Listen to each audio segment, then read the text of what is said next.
Health issues வச்சுருந்தோம். ஒரு meeting கூட மிஸ் பண்ணது கிடையாது, ஒரு ஃபங்க்ஷன் கூட மிஸ் பண்ணது கிடையாது. இப்படி சைலண்ட்டாக இருந்தால் கூட அவங்க வந்துட்டால் அந்த இடமே கலகலப்பாக மாற்றிடுவாங்க, பேசியே மாற்றிடுவாங்க. ரொம்ப ரெஸ்பான்சிபிலிட்டியான ஒரு ஃபங்க்ஷன் பண்ணுறாங்க, சரி நமக்கு உடம்பு சரியில்லைன்ட்டு அவங்க சைலண்ட்டாக இருக்கவே மாட்டாங்க. என்ன பண்ணுறீங்க, ஏது பண்ணுறீங்க, இப்படி செய்யுங்க, அப்படி சஜஷன் சொல்லிக்கிட்டே இருப்பாங்க. ரொம்ப எப்படி இதான்னு எனக்கு தெரியல. சார் சொல்கிறாரு நல்லது, ஆனால் எங்களால் ஏற்றவே முடியல அப்படின்னா அவ்வளோ நாளும் அவங்களுக்கு எதுக்கு சார் இப்படி வரணும், அது என்னால் முடியல. என்ன சொல்கிறது, நான் அவங்கள பற்றி சொல்லணும்னா சொல்லிகிட்டே இருக்கலாம். ஏதாவது எதனா ஒரு சின்ன இஷ்யூனாலே அவங்க சிம்பத்தி கிரியேட் பண்ணுறதுக்கே பார்ப்பாங்க. ஆனால் வந்துட்டு அவங்க இவ்வளோ வச்சுருந்து அவங்க எங்களுக்கு கொஞ்ச நாள் முன்னாடி தான் அவங்களுக்கு உடம்பு சரியில்லைன்றதே எங்களுக்கு தெரியும். அந்த அளவுக்கு அவங்க இதுவாக வச்சுருந்தாங்க. அவங்கள பற்றி யோசிக்கவே மாட்டாங்க. சொல்லப்போனால் எப்பயுமே அடுத்தவங்களை பற்றி தான் யோசிப்பாங்க, அடுத்தவங்களை பற்றி தான் நினைப்பாங்க. தெரியல, அந்த மாதிரி இனிமேல் பார்க்க முடியுமான்றது தெரியல. ஆனால் அவங்கள ஒரு இன்ஸ்பிரேஷனாக எடுத்துக்கிட்டு நாங்கள் அடுத்த இதுதான் மூவ் பண்ணலான்னு பார்க்கணும். இதுதான் சொல்ல தெரியும். இருக்கோம்.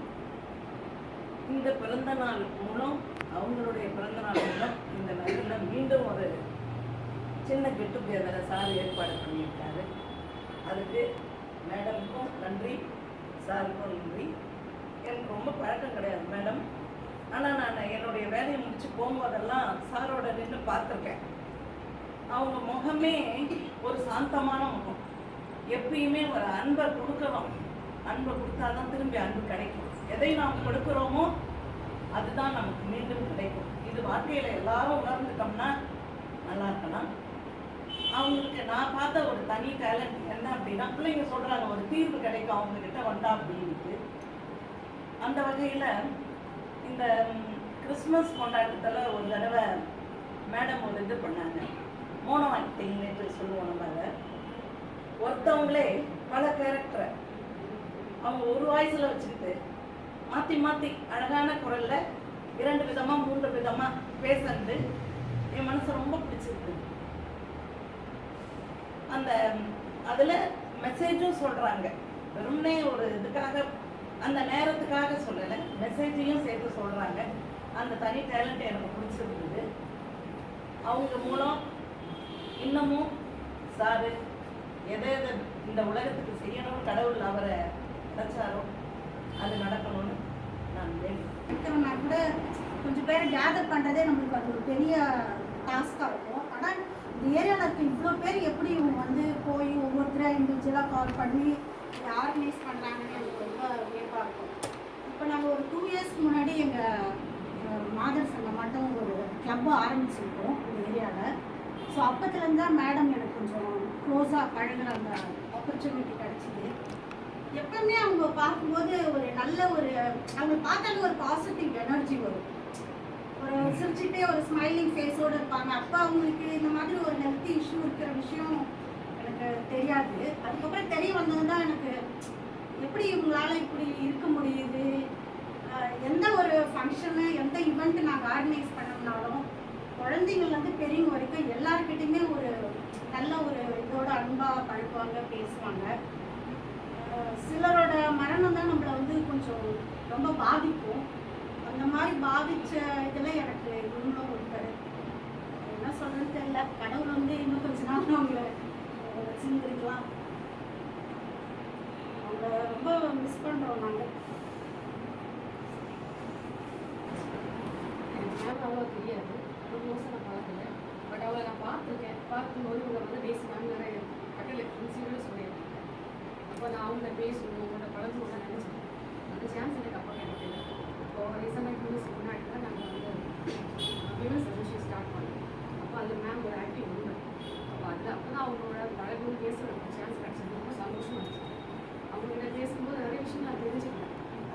ஃபஸ்ட்டு என்ன நான் தேசி மேம் அப்படின்னா அதுக்கு பேர் வந்து இன்ஸ்பிரேஷன். அந்த மீனிங் இதை பொறுத்தவரை நான் எனக்கு முன்னாடி பேசிக்கிட்டேன் அப்படின்னா அவங்க கொடுத்த தைரியம் மற்றவங்களுக்கும் தெரியல. பட் நான் ரொம்ப அவங்களுக்கு மிஸ் பண்ணுறேன். ஃபஸ்ட்டு பேசும்போது நான் சொன்னேன், எனக்கு ஒரு மேம்க்கு இப்போ கஷ்டமாக இருக்குது, அவங்க டிஸ்டண்டாக இருக்குது. ஸோ நான் அவங்க க்ளோஸாக ஆசைப்படுறேன். அவங்க எப்படி கூப்பிட்றது, ஒன்றும் இல்லைம்மா நீங்கள் அம்மான்னு கூப்பிட்டு அப்படின்னு.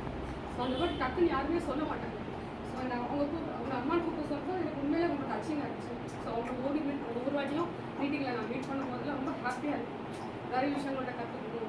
அவங்க சொன்னால் நிறைய அட்வைஸ் கொடுப்பாங்க, இப்படி பண்ணலாம் நல்லா இருக்கும் அப்படின்ற மாதிரி. ஸோ நிறைய இன்னோவேட்டிவ் திங்கிங் அவங்களுக்கு நிறைய இருக்கும். ஸோ அவங்க வந்து எங்களுக்கு ஒரு பெரிய சப்போர்ட்டாக இருந்துச்சு.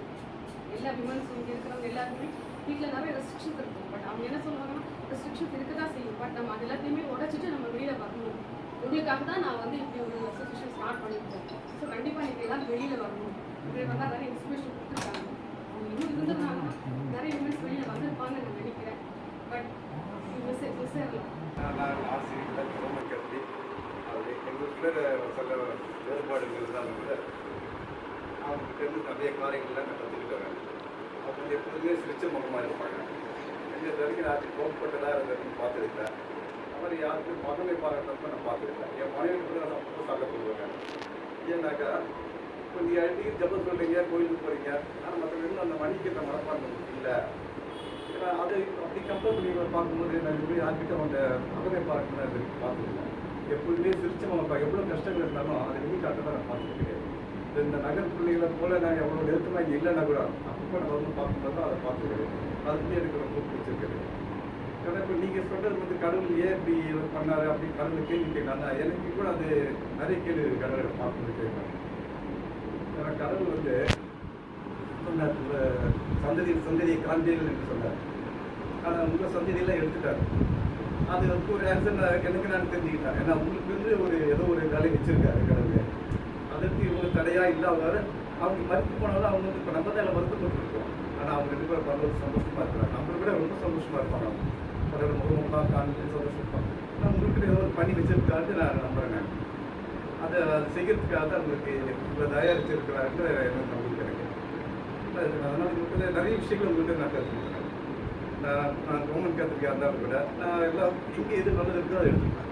இந்த லேப்டாப்பில் கூட மவுஸ் கிளாஸ் ப்ரேயர்லாம் டெய்லி கேட்டுட்டு இருக்கோம். அவர்கிட்ட நிறைய கற்றுக்கிட்டேன். டெய்லி காலேஜ் ப்ரே பண்ணுறேன். எல்லாருக்காகவும் ப்ரே பண்ணியிருக்கேன். தேசத்துக்காக உங்களுக்கு எல்லாத்துக்கும் ப்ரே பண்ணியிருக்கேன். ஆனால் எனக்கு வந்து ஒரு கரு உருவாக்கும் போது அந்த கருவிலே ஆண்டவர் அந்த கருத்தை நல்லா வளர்ச்சி பெற்று ஒரு குறையும் இல்லாமல் பிறப்பேன். நான் என்ன தெரிவிச்சுக்கிட்டு இருக்கேன். குறையில்லாத பிள்ளைங்க இருக்கணும்னு எனக்கு ஒரு ஆசை. ஏன் கடவுள் வந்து ஒரு சின்ன சில பேரபிள் சொல்லியிருக்கேன். குறையில் மண்பாண்டத்தை செய்யும்போது அவன் இருக்கக்கூடிய தான் செய்கிறான். அது கடவுள் உருவாக்கும் போது ஏன் இந்த குறைகள் இருக்கின்றன அது எப்பவுமே மனசில் ஒத்திக்கிட்டே இருக்கு. அது ஒரு குறை இல்லாத பிள்ளைகள்லாம் பிறக்கணும், மாற்றுத்திறனாளிகள்லாம் இருக்கக்கூடாது எனக்கு ரொம்ப ஆசை. அதுக்காக கவனம் செஞ்சுட்டு அதுக்குள்ளே வந்து சில ஏதோ ஒரு விஷயம் உங்களுக்கு வச்சிருக்காரு. அதை நீங்கள் நல்லா செய்வீங்க. நான் கடவுளுக்காக நன்றி செலுத்தி அதன் பிறகு வந்து அவர் படித்த கல்லூரியில் தான் நான் வந்து ஒரு 10-20 வருஷத்துக்கு முன்னாடி போய் படிச்சிருக்கேன். அப்படின்னு தெரிஞ்ச பிறகு அந்த டோன் போஸ்கோ முன்னாள் மாணவர் சங்கம் வந்து வச்சுருக்கோம். அதில் வந்து அவரை உறுப்பினராக சேர்த்தேன். அதுக்கு பிறகு அதில் ஒரு ரெட்ரீட் வந்திருக்கும்போது தான் வந்து மேடத்தை அந்த ஒரு அக்கேஷனில் தான் பார்த்தேன் நினைக்கிறேன். மற்றபடி வங்கியில் அவரை பலமுறை பார்த்துருந்தாலும் அவங்க வந்து அந்த ஒரு நிகழ்ச்சியில் தான் பார்த்தேன். அதனால் பேசியோ அல்லது எந்த பழக்கமும் ஒன்றும் கிடையாது. ஆனால் நீங்கள் நிறைய பேர் குறிப்பிட்டது போல அவர்கள் முகத்தில் இருக்கக்கூடிய அந்த ஒரு சாந்தம், அந்த கிரேஸ் என்பது அந்த நிழற்படங்களிலே நாங்கள் பார்க்கும்போது உணர்வு. அதே போல் அவங்க குறிப்பிட்டது போல் அந்த ஏன் அப்படிங்கிற ஒரு கேள்வி எனக்கு வந்து அவங்க அந்த மரண செய்தியை முகநூலில் போட்டிருக்கும்போது தான் நான் பார்த்தேன். எனக்கு வந்து நேரடியாகவும் அந்த விஷயம் வந்து அவரும் வந்து போட்ட அன்றைக்கே கூட எனக்கு வந்து தெரியாது. ஏன்னா வந்து ஒரு 2-3 மாதங்களுக்கு முன்னாடி தான் வந்து அவர் ஓய்வு பெற்ற ஒரு செய்தி, அதை தொடர்ந்த அந்த அலுவலகத்தில் நடந்த சம்பவங்கள் எல்லாத்தையுமே வந்து நிலப்படமாக போட்டிருந்தாரு. அதுக்கு பிறகு சரி ஓய்வு பெற்ற பிறகு தான் வந்து மோஸ்ட்லி குடும்பத்தோடு நம்ம வந்து செலவிடுவதற்கு அதிக நேரம் கிடைக்கும். அந்த மாதிரி ஒரு நேரத்தில் துணைவி அப்படின்னு சொல்லக்கூடிய ஒரு நபரே வந்து இறந்துருப்பாரு. மிக சிரமமாக இருக்குதுங்க அப்படின்றதே நான் உணர்ந்தேன். அது வந்து நான் ஏற்கனவே சொன்னது போல் அந்த அவர் வந்து டெத்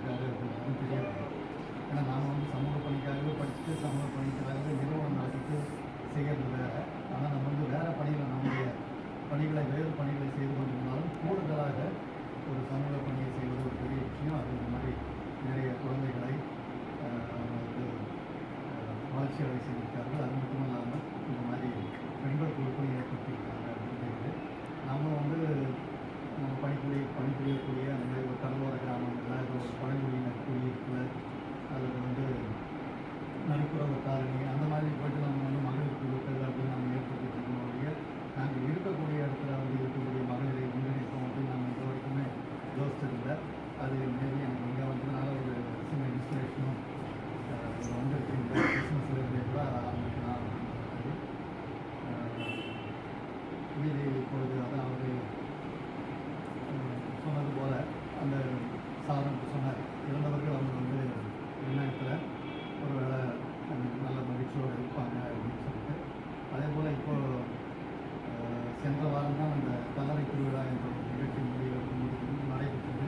அதை குறித்து நான் வந்து எங்கள் கிராமத்தில் இருந்த ஒரு கல்லறை தோட்டத்தையும் ஒரு வீடியோ எடுத்து ஒரு சின்ன இதையும் தயாரித்தேன். அதில் வந்து இதில் வந்து ஒரு மண்ணுலக வாழ்க்கை தான் இப்போது வந்து முடிவடைகிறது. அது ஒரு விண்ணுலக வாழ்க்கை தொடங்குகிறது. அதனால் வந்து ஒரு இறப்பு என்பது ஒரு முடிவல்ல, அது ஒரு ஆரம்பம். அதனால தான் வந்து அதை ஒரு கல்லறை குப்பை தினம் என்று நாங்கள் சொல்வதில்லை, அது ஒரு கல்லறை திருவிழா அப்படின்னு தான் வந்து கொண்டாடுகிறார்கள். அது வந்து கல்லறை எல்லாத்தையும் நல்லா அலங்கரித்து சீரியல் செட்லாம் போட்டு மாலை எல்லாம் போட்டு எல்லாமே வந்து செய்கிறாங்க. அதனால் வந்து சார் சொன்ன மாதிரி அது ஒரு சுத்தமாக நம்ம நினைக்க வேண்டிய ஒரு அவசியம் இல்லை. இருந்தாலும் வந்து அது இறந்தவர்களுக்கு அந்த வலியோ கஷ்டமோ தெரியாது. இருந்தவர்களுக்கு தான் அவருடைய இழப்பு வந்து ஒரு பெரிய வழியாகவும் துக்கமாக இருக்கும். ஆனால் அதையே அவர் வந்து மிக சிறப்பாக எதிர்கொண்டு அவர் இல்லாததுனால் நான் இவ்வளோ விஷயத்தை செய்ய முடியுதுன்னு ஒரு பாசிட்டிவ் எனர்ஜியோட பார்த்துட்டு இருக்காரு. அது வந்து இன்னும் வருங்காலத்தில் நிறைய பேருடைய வாழ்க்கையை இன்ஸ்பயர் பண்ணணும். யாருக்குமே தெரியாது. கடைசியாக ஒரு முறை அவரை பார்க்கணும்னு நினைக்கும் போது எங்களால் அவர் பார்க்க முடியல. ஆனால் ரொம்ப தைரியசாலி. இந்த மாதிரி தைரியசாலி நம்ம யாருமே இல்லை, அதெல்லாம் சொல்லலாம். இருக்காங்க, எங்கள் குழுவில் நிறைய பேர் இருக்காங்க. ஆனால் அந்த ஒரு பெரிய இழப்பு வந்து எங்களால் தாங்க முடியல. நம்ம நினைக்கிற ஒருத்தர் தலையை அழுத்தும்போது தலையை எடுத்து நம்ம தலையை தூக்குறோம். தலையை தூக்குறது சாருக்கு வந்து 2 அடி, பிள்ளை எழுந்தது அவரோட மனைவி எழுந்து 2 அடி. ஆனால் கர்த்தர் வந்து அவருக்கு கொடுத்த தைரியம் வந்து என்றும் நீடூடி வாழணும். இந்த தைரியம் உங்களுக்கு எப்போதும் இருக்கணும். உங்களோட சேவை தான் இந்த நகருக்கு தேவை. அது மட்டும் போதும் எங்களுக்கு.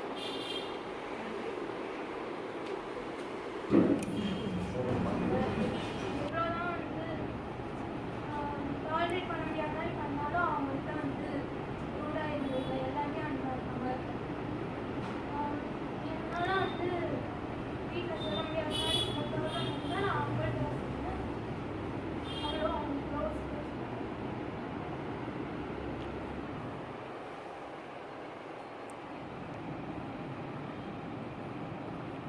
இவங்க வந்தது தான் அவ்வளோ பிடிக்கும் ரொம்ப. அது மட்டும் இல்லாமல் அத்தை வந்து எப்பயுமே என்ன சொல்லுவாங்க, இப்போ எங்கள் ஸ்கூலில் ஏதாவது ஐடியா கிடைக்கல, சப்போஸ் நான் இந்த மாதிரி ஷேர் பண்ணோம்னா அவங்க வந்து எங்களுக்கு நிறைய ஐடியாஸ் கொடுப்பாங்க. இந்த மாதிரி பண்ணாத நீ இப்படி பண்ணால் இன்னும் நல்லா இருக்கும். அதே மாதிரி சப்ஜெக்டில் டவுட் இருந்தாலும் வந்து கேட்போம், அவங்க ஈஸியாக சொல்லி தருவாங்க. இந்த மாதிரி எக்கச்சக்கமாக அவங்க சொல்லியிருக்காங்க.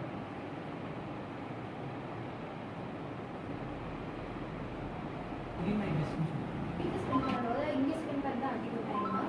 ஏன்னா எனக்கு எப்பவுமே இங்கே ப்ராப்ளம் இருக்கிறப்ப எனக்கு ஆன்சர் கண்டுபிடிக்க தெரியாதனால இங்கே ஏதாச்சும் ஒரு சொல்யூஷன் இருக்குன்னு தான் வரும். எனக்கு எப்படி இருந்தாலும் ஒரு நல்ல பதில் தான் சொல்லி அனுப்புவாங்க. நிறைய கஷ்டங்கள் இருந்தாலும் அம்மா அப்பா கிட்ட சொல்ல முடியாதுனால இங்கே வந்து சொன்னால் அதுக்கு ஒரு தீர்வு கிடைக்கும். நான் சொன்ன மாதிரி இங்கே 15 நிமிஷம் சொல்லிட்டு அங்கே 2 மணி நேரம் ஸ்பெண்ட் பண்ணிட்டு வீட்டில் போய் திட்டு வாங்குறது டெய்லியும் பழக்கம். அது எல்லாருமே அவங்க வந்து அன்பாக பார்த்துப்பாங்க. எவ்வளோ ரொம்ப டாலரேஷன் அதிகமாகவே இருக்கும். அவங்களோட பிள்ளைங்களாட்டும் எங்களை பார்த்துக்கிட்டாங்க. நிறைய சொல்லியும் கொடுத்தாங்க. எல்லாரும் எப்படி எல்லாருக்கும் அன்பு எப்படி காமிக்கணும். என் ஸ்கூலில் கற்றுக்காதது வீட்டில் கற்றுக்காதது இங்கே நிறைய நான் கற்றுக்கிட்டேன். டாக்டர்ஸ் கைவிட்டு பல ஆண்டுகள் ஆயிடுச்சு. நினைக்கலாம் மருந்து மருத்துவம் இதுதான் அவங்களை வந்து மேலே கொண்டு போயிட்டு சொல்ல போனால் ஏறக்குறைய 5-6 வருஷங்கள் டாக்டர்ஸோ மருந்துகளோ அவங்கள காப்பாற்றணும். சப்போர்ட்டிங் கூட நம்ம சொல்ல முடியாது. ஈவன் கடைசி நாட்கள் நீங்கள் பார்த்தீங்கன்னா வீட்டில் தான் அவங்க இருந்து அவங்க இறந்துருக்கிறாங்க. சும்மா அப்பப்போ ஒரு மாடல் சப்போர்ட்டுக்காக டாக்டர்கிட்ட போனோம், நர்சிங் போனோம், கன்சல்ட் பண்ணோம், இந்த மாத்திரையை போட்டோம் அப்படின்னு சொல்லி. ஆனால் அவங்களுக்கு முன்னே எல்லாம் தெரியும், வீட்டுக்கு தெரியும், எங்களுக்கு தெரியும். நான் என்ன சொல்ல வரேன்னா, நம்ம எல்லாருக்குமே தெரியும், நம்ம எல்லாரும் ஒரு நாள் மறிச்சு தான் ஆகும், நம்ம எல்லாருக்குமே தெரியும். ஆனால் யாராவது டேட்டு குறிச்சாங்கன்னு வைங்களேன், உங்களுக்கு 2020 டிசம்பரு, 2021 ஜூலை அப்படி யாராவது டேட்டு குறிச்சாங்க, நீங்கள் எப்படி என்ன ஃபீல் பண்ணுவீங்க? நிம்மதியாக வரையும் இருக்க முடியாது. அல்லது அந்த டேட்டுக்குள்ள எதையாவது ஒன்று சாதிச்சு முடிக்கணும், அல்லது இதெல்லாம் செட்டில் பண்ணணுமோ செட்டில் பண்ணிட்டு போகணும். ஆனால் டேசி சிஸ்டர் நீங்கள் பார்த்தீங்கன்னா டாக்டர் சொன்ன பிற்பாடும் அவங்க தெரிஞ்ச பிற்பாடும் அதுக்கு முன்னாடியும் பின்னாடியும் ஒரு மாற்றமும் இல்லை. எதையும் அவங்க செட்டில் பண்ணவும் யோசிக்கல. அப்போ என்ன அர்த்தம்னாக்க அவங்க லைஃபே வந்து வெல் ஃபோக்கஸ்டாக ஒரு பர்பஸாக அவங்க வாழ்ந்ததுக்கான காரணத்தை தான் நான் அவங்களுக்கு சொல்ல வந்திருக்கிறேன். அப்படி அவங்க வாழக்கூடிய காரணம் என்ன? நீங்கள் ஃபர்ஸ்ட் நீங்கள் யோசிக்கணும். யாரும் மறிச்ச பிற்பாடு அவங்க பர்த்டேல போய் இப்படி கூடி நம்ம யாரும் போகிறதில்லை. இல்லைதானே? ரொம்ப ரேர், ரொம்ப ரேர். நான் அப்படி ஒரு பாஸ்டாக இருக்கிறேன். இருக்கிற ஆள் பிறந்த நாளைக்கே நான் போய் பார்க்க மாட்டேன்.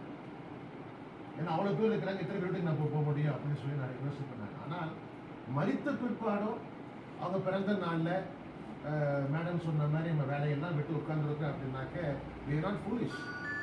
We are come here to gain wisdom. நாம் ஒரு ஞானத்தை நம்ம பெற்றுக்கொள்ள இதுக்கு எப்படி சாத்தியம், வாழ்க்கை எப்படி ஒரு நிலைமை எல்லாருக்கும் வருமா? வரும், கண்டிப்பாக வரும். அவங்களுக்கு ஒரு வியாதி, நமக்கு வேற ரூபத்தில் வரலாம். ஆனாலும் சஸ்டெயின் பண்ணுவதற்கான காரணம் என்ன? சிஸ்டர் டெய்ஸி வந்து முகத்தில் அதை காட்டாமல், யாருக்கிட்டையும் சொல்லாமல், லைஃப்பில் எந்த ஒரு பேட்டர்ன் சேஞ்ச் ஆகாமல் அந்த மனதைரியத்தோடு வாழக்கூடிய அந்த காரணத்தை நீங்கள் அறிந்திருக்க வேண்டும். எங்கள் சர்ச்சிலே நிறைய நாங்கள் இந்த கிறிஸ்மஸ்க்குலாம் பிள்ளைகள்லாம் நிறைய ட்ராமா போடுவாங்க இல்லையா? சிங்கிள் ஹேண்டாக உட்காந்து ஸ்கிரிப்ட் எழுதுவாங்க. நாங்கள் எங்கள் சர்ச்சில் இன்றைக்கி நாங்கள் வந்து ஸ்கிரிப்ட் போடும்போது சொல்லுவோம், ஐயோ டெய்ஸி சிஸ்டர் மிஸ் பண்ணுறோமே அப்படின்னுவோம். ஏன்னா நாங்கள் உடனே ஃபோன் பண்ணி அவங்களாம் ஃபோன் பண்ணுவோம், சிஸ்டர் இப்போ ஒரு ஸ்கிரிப்ட் ஒன்று போடணும், இந்த ப்ரோக்ராமு என்ன தீம் சொல்லுங்கள் அப்படின்னு வாங்க சொல்லுவோம். அதுக்கு சூப்பராக ஸ்கிரிப்ட் ஒன்று போடுவாங்க. அது ஜோக்காக சொல்கிறதாலும் சரி, அதை ப்ரெசென்ட் பண்ணுறது விதம், அவங்க நல்ல ஒரு டீச்சர், நல்ல ஒரு கிரியேட்டிவான ஒரு டீச்சர் செய்வதற்கு அதை அறிந்திருக்கிறாங்க. ஏன்னா அதுக்கு உள்ள அடங்கி இருக்கிற காரியத்தை நீங்கள் தெரிந்து கொள்ள வேண்டும். என்ன நான் சொல்கிறேன், not because she was just a Daisy, she was Christ following Daisy. வெறும் டெய்ஸி அல்ல, அங்கே இயேசுவை பின்பற்றுறதான ஒரு டெய்ஸியாக இருந்தாங்க. அப்படி சொல்வதனால நான் ஒரு மதவாதி எப்போ உங்களுக்கு தெரியும், ஆனால் உண்மையை நான் சொல்லி தான் ஆகணும். சார் சொன்ன மாதிரி பவுலை குறித்து சொன்னேன், நீங்கள் பைபிள்லாம் வாசிக்காதுங்கன்னா நான் திறந்து நான் சொல்லியிருப்பேன். நான் கேட்டாலும் பரவாயில்ல, நான் அவளுக்கு மேற்கோள் மட்டும் காட்டுறேன். 2 கொரிந்தியருக்கு ஒரு லெட்டர் ஒன்று எழுதினேன். கொரிந்தியருடைய அந்த ஊரில் ஒரு சர்ச்சுக்கு லெட்டர் எழுதினேன். அதில் 5ஆம் அதிகாரத்தில் பார்த்தீங்கன்னா வாசிக்கும் போது அதில் வந்து 3 இடங்களில் வந்து பவுலை வந்து விரும்புகிறோம் அப்படின்னு சொல்லுவார். விரும்புகிறோம் அப்படின்னு எதை விரும்புகிறாரு அப்படின்னு பார்த்தா திரும்ப திரும்ப வரக்கூடிய 3 முறை நீங்கள் பார்த்தீங்கன்னா இந்த தேகத்தை விட்டு பிரிந்து, அல்லது இந்த தேகத்தை விட பெட்டரான ஒரு தேகம், அப்படி இன்னொன்று இந்த சஞ்சலத்துக்கு பதிலாக வேற ஏதாவது ஒன்று பெட்டரா. இந்த 3 காரியத்தையுமே இந்த 2 கொரிந்தியர் 5ஆம் அதிகாரத்தில் பார்த்தீங்கன்னா நான் நினைக்கிறேன் வருஷம் 2ல் விரும்புகிறோன்ற வார்த்தை வரும், 4ல் வந்து விரும்புகிறோன்ற வார்த்தை வரும், 8ல் வந்து விரும்புகின்ற வார்த்தை வரும். நான் இன்னைக்கு காலையில் வந்து எனக்கு இந்த நாளை குறித்து எனக்கு முன்னமே விட்டு சொல்லியிருந்தேன்.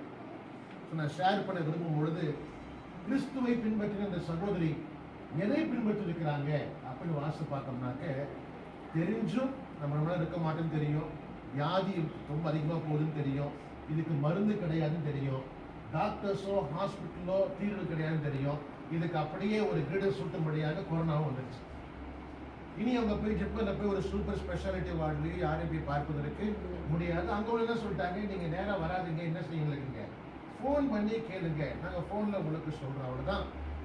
அதுக்காக வந்து இன்னைக்கு நம்ம நினைக்கிற மாதிரி வியாதி வந்துட்டா ஹாஸ்பிட்டல் இருக்குது அப்படின்னு சொன்னாக்க ஹாஸ்பிட்டல் போகிற எல்லாருமே பிழைக்கணுமே, எல்லாரும் பிழைக்கலையே.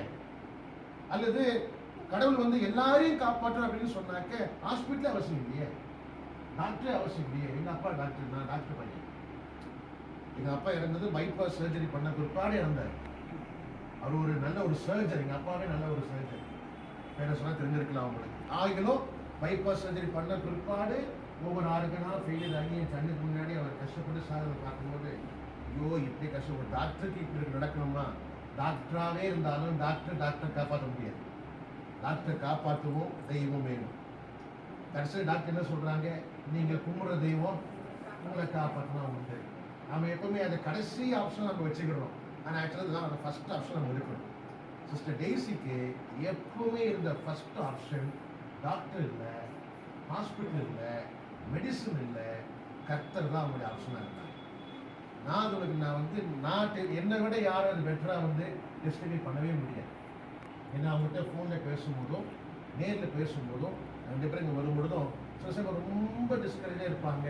அவங்க ஒரு மாதிரி இருக்கு அவங்களுக்கு. அவங்க கடைசியில் அங்கே பார்த்து பேசும்போது ஒரு கேள்வி ஒன்று கேட்டாங்க, பாஸ்டர் எனக்கு சாவை பற்றி 1% கூட எனக்கு பயமே இல்லை, அதை குறித்து கலக்கமே இல்லை. என்ன இந்த வலியை என்னால் தாங்க முடியல பாஸ்டர் சொல்லிட்டு என்ன கேட்டாங்க.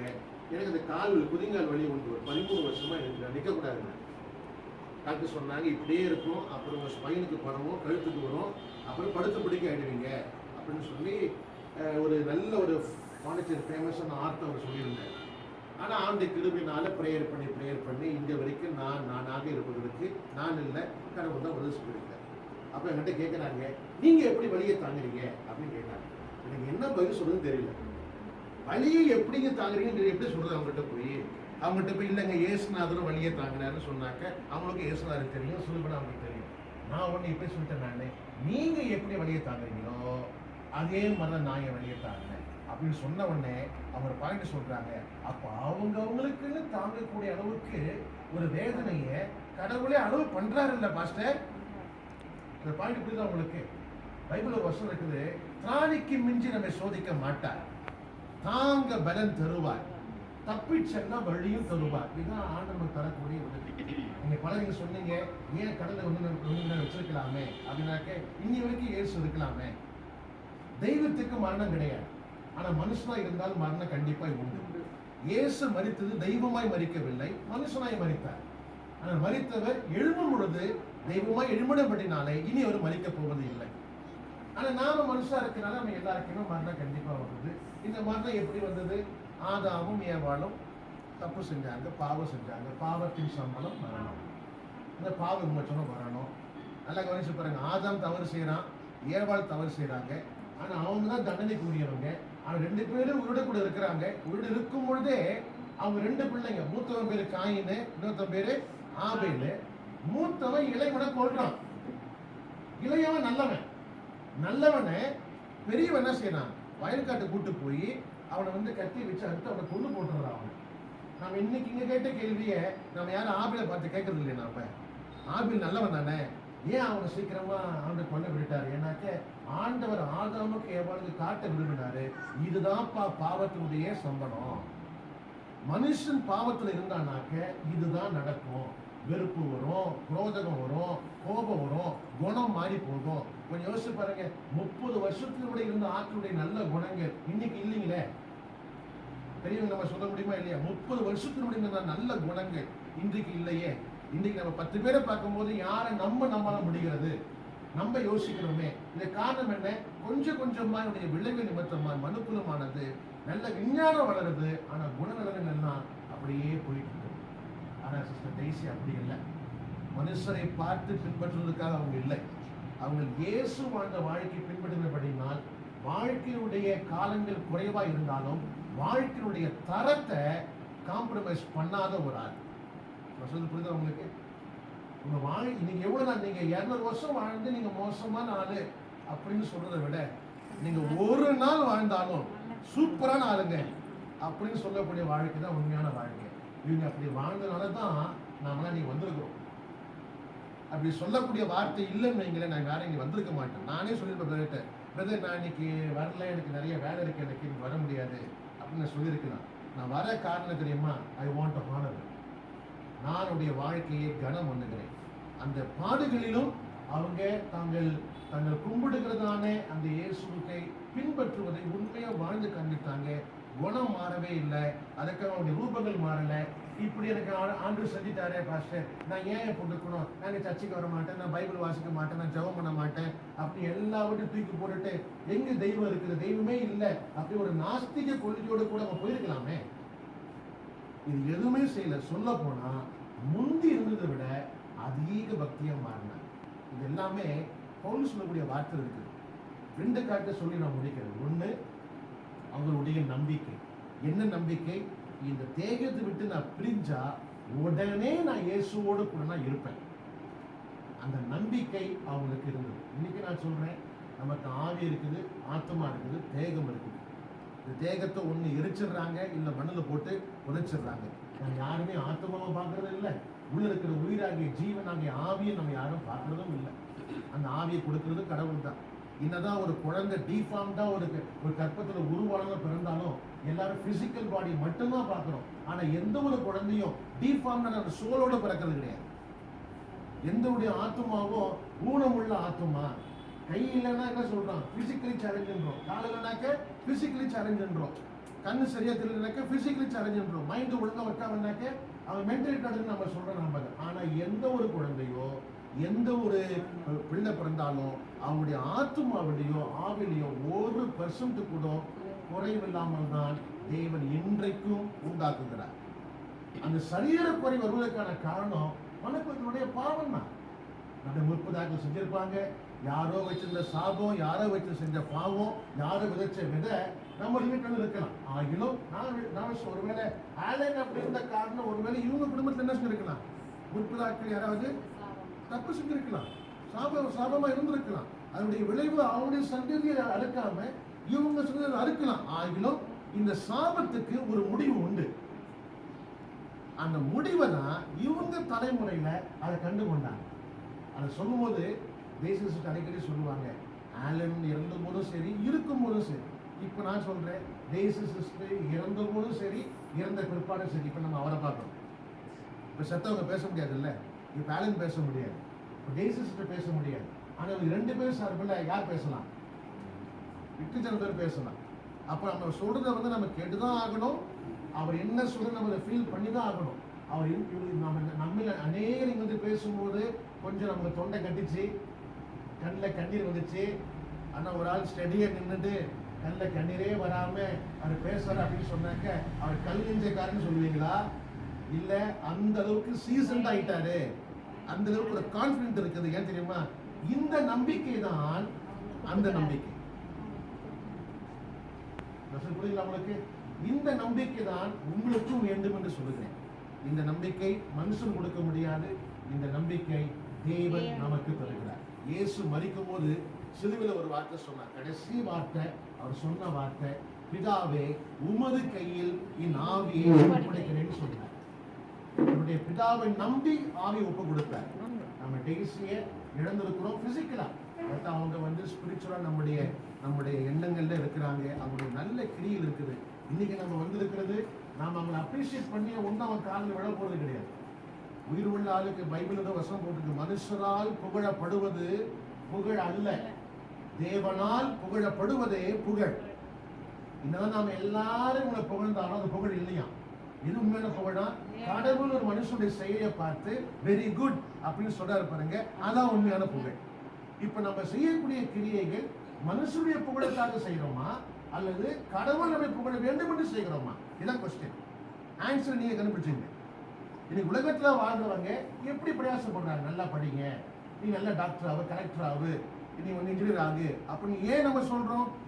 எல்லாருடைய கண்கள்ல நான் என் நல்ல பிள்ளை நல்லா வளர்த்துருக்கிறேன், நல்லா கொண்டு போயிருக்கிறேன், ஆகியால எல்லாரும் நல்ல பேரண்ட்னு சொல்லுவாங்க. We want to be appreciated by our peer groups. நம்ம சுற்றியுள்ள நம்ம பற்றி தப்பா சொல்லிட்டோம்னாக்க நம்ம உடனே கோவம் வந்துடும், அல்லது நம்ம இன்சல்ட் ஆகிடுறோம், வெட்கப்பட்டுருணும்.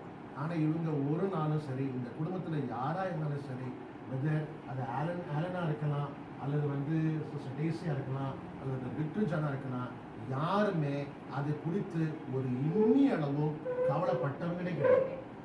ஆளுநர் பட்டது கிடையாது. ஆளுநரை பற்றி நல்லா எனக்கு தெரியும். பிரதர் சொன்ன மாதிரி அவன் கூட உட்கார்ந்து அவன் நல்லா பல மணி நேரம், சில நேரங்கள்லாம் 1 மணி இருக்கும். பிரதர் ஃபோன் பண்ணுவார், மாஸ்டர் ஆலனுக்கு ஒரு மாதிரி இருக்கு. இந்த ஒரு மாதிரி இருக்கு என்ன அர்த்தம் சொன்னாக்க லாஸ்ட் ஸ்டேஜ்னு அர்த்தம். மூச்சு நிற்க போற மாதிரி நிற்கணும் அர்த்தம். அடிச்சு பிடிச்சி ராத்திரி 1 மணிக்கு 2 மணிக்கு எழுச்சி ஓடிடுவோம். ஓடி வந்து கட்ட போது என்ன செய்யவே தெரியாது. சும்மா கையை பிடிச்சிட்டு தம்பி பயப்படாது, அவனுக்கு ஒன்றும் பேச்சு மூச்சு இருக்காது, கண்ணை மூட்டு இருப்பான். கையை பிடிச்சி, ஆண்டவரே ஏதாவது செய்யுங்க, நான் உங்களுக்கு அவனுக்குள்ள மனுஷன் தானே, நீர் தெய்வம் ஆண்டவரே, ஆனனுக்கு இன்னும் கொஞ்சம் காலம் தரணும்னா தாங்க ஆண்டவரே அப்படின்னு ப்ரேயர் பண்ணுவோம். பார்த்து ஒரு 5-10 நிமிஷத்துல பையன் கண்ணு விழிச்சிடுவான், ஏஞ்சி உட்காந்துருவான். எனக்கு ரொம்ப ஆச்சரியமா இருக்கு பாருங்க. இது டாக்டர் செய்யலைங்க, ஆனா எல்லா நேரமும் அப்படி செய்யல.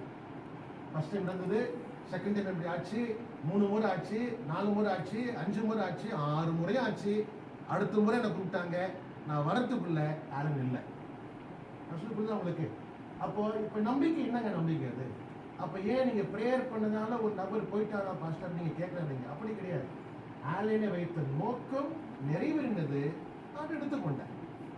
அவருடைய பர்பஸ் முடிஞ்சிச்சு. இன்னைக்கு நாம் இருக்கிறோம்னாக்க ஏதோ நம்முடைய வாழ்க்கையில ஒரு நல்ல பர்பஸை கடவுள் வச்சிருக்கிறார். உங்க ஃபேமிலியில, தனிப்பட்ட வாழ்க்கையில உங்கள் மூலமா நல்ல நோக்கங்களை கர்த்தர் வச்சிருக்கிறார்.